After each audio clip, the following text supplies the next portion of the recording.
Ashes of Solace, the rebirth of flame. In the dying twilight of the ancient world, high above the crumbling peaks of Mount Virulin, a dragon lay dying. Solus, the crimson flame, last of the Emberborn, stretched his tattered wings against the stars one final time. The wind no longer whispered his name. The skies he once ruled were silent, the songs of his kind long forgotten. Time had turned him into a myth, a shadow of scales and sorrow. He had lived for over 1,000 years. He had known the thrill of flight, the agony of war, the weight of eternity, but he had never known companionship.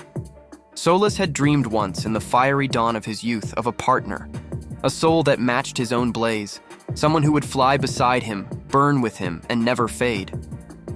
But the Emberborn fell in wars or faded into stardust, and Solus remained alone. His dream, like his strength, turned to ashes. Now, on the edge of death, his heart flickered its last ember. As his breath slowed and his ancient eyes dimmed, a falling star streaked across the heavens. But it wasn't a star. It was a tear from the Sky Mother herself, who mourned the last Emberborn. And in her mercy she whispered, "Flame shall not end in loneliness." The tear struck Solus's heart, and in a flash of golden fire, his body crumbled into radiant dust, and his soul was carried into the winds of rebirth. Centuries passed.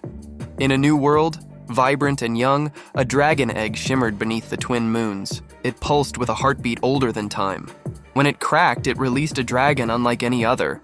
Scales of molten gold and ember red, eyes deep as ancient flame. The villagers named him Kyle, never knowing the soul within had once ruled the skies as Solus. Kyle grew fast. Fire danced at his wingtips, and he often stared into the clouds with an ache he couldn't name.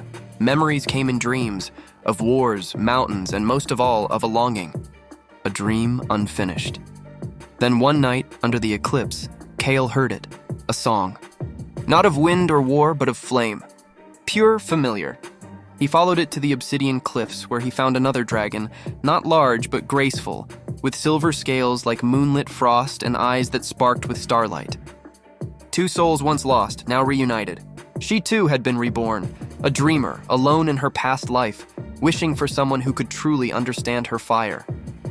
They remembered together, flying again over mountains that no longer knew their names, soaring as one flame reborn. Where once there was only sorrow and ash, now bloomed a bond unbreakable. The skies knew their names once more, not as Solace and Silence, but as Kale and Lyra.